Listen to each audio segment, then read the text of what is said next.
Hello, my name is Peter Zeihan. I'm a geopolitical strategist, and we're going to talk about the future of the world today. This is what trade used to look like. We did not trade goods, we traded ammunition. And if you saw something that you thought you needed, you went out and you took it. You confiscated it. You colonized it. You expanded into empire.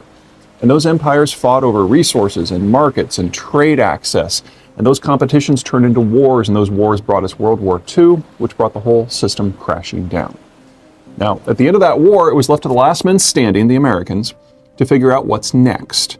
So the U.S. drew its allies together at a place called Bretton Woods, held a conference, and laid out the game as it was going to be, laid out the rules for a new age. Instead of everyone having a separate, sequestered, militarized imperial economic system, everything was going to be pooled. And the U.S. Navy, the only one to survive the war, would patrol the global sea lanes for everyone so that anyone could go anywhere at any time and purchase any raw commodity, ship it home safely, metabolize it into a finished good, and then re-export it for hard currency. There was just one catch. You had to be on our side. The Americans bribed up an alliance to fight the Cold War, and it gave us this map. The deep blue are the countries that the Americans cared about before World War II. The medium blue are the new allies in this new global order. The orange are the other guys. And the light blue was the field of competition. Everything mattered, every day, everywhere. The United States could not choose to deny battle because it was responsible for the global whole.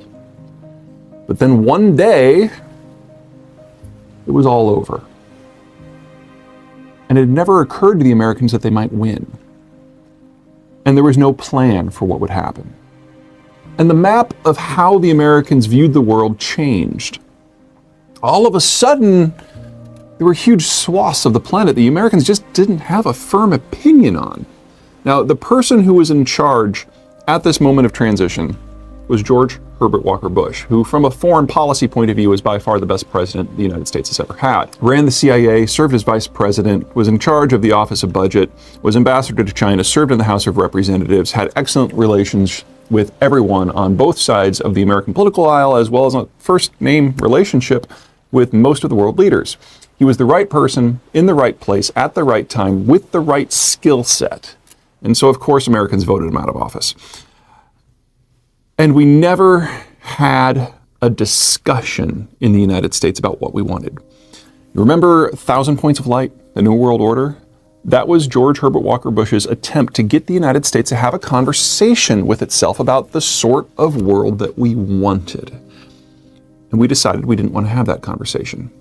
And none of his successors tried. And just as decisions have consequences, so do the lack of decisions. The glory, the horror of Donald Trump is that at his core, he's got an excellent point. The global structure, the global order, is no longer serving American strategic needs. But economically, it was never supposed to.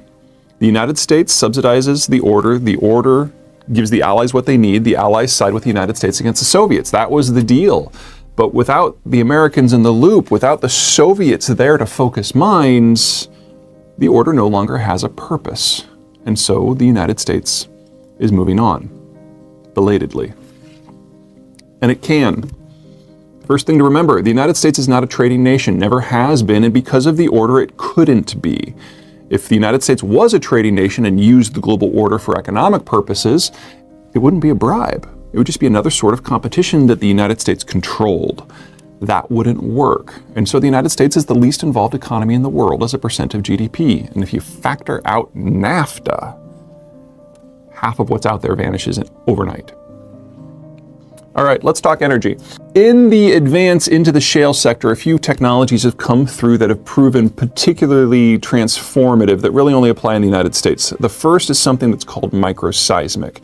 Now, the idea of microseismic is that you use a sound machine to send sound waves down into a formation, they bounce around, and you get a kind of a grainy two-dimensional picture of what the oil formation looks like.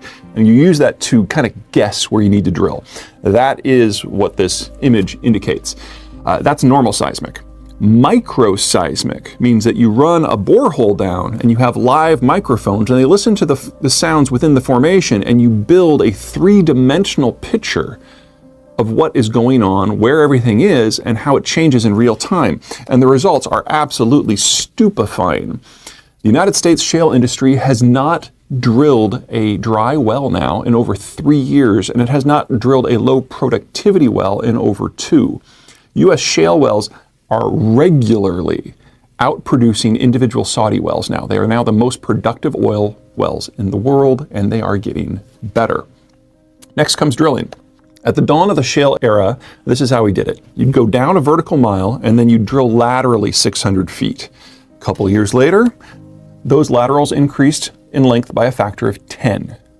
A couple years after that, we started doing pad drilling, where we would combine all the surface infrastructure and send 1, 2, 10, 20 individual straws down into the ground, each to tap their own area, but all coming back to the same surface footprint. At each step, everything got more productive and cheaper, and now we're starting to do it this way. One straw, drill your lateral, come back to the well bore, do a second, a third, a fourth, and then withdraw it up the well bore to the next layer and continue on. Some areas in the Permian have 20 separate oil-bearing layers. So you're getting volumes out of these new wells that are just completely unfathomable. And the results in terms of output have been monumental. Now, the blue on this is American liquids output, including NGLs. The green is imports from Canada, and the orange are imports from Mexico. You'll notice that Mexico has pretty much fallen off the map. But here's consumption. There's 3 reasons why that black line is so low in recent years. First, we had a recession. Recessions hurt. They reduce oil needs because industrial expansion has slowed or reversed, but it never really recovered. Second is demography. Think about how you live your life. When you're 35, you commute to work and you take your kids to school. When you're 55, you're probably only commuting to work. And when you're 75, you don't drive at all because your kids took away your car keys. The United States is aging. The majority of American boomers are going to be in retirement in less than 5 years, which means that the United States is looking at structural declines in demand. You add in the shale revolution, all of a sudden this picture changes. So the United States isn't just going to become a net exporter of crude later in 2019. U.S. oil demand has probably peaked anyway, even before you consider things like the green revolution or structural changes in demand patterns because of better efficiencies. That has an effect on price. So what we've got here is charting out oil production by zone.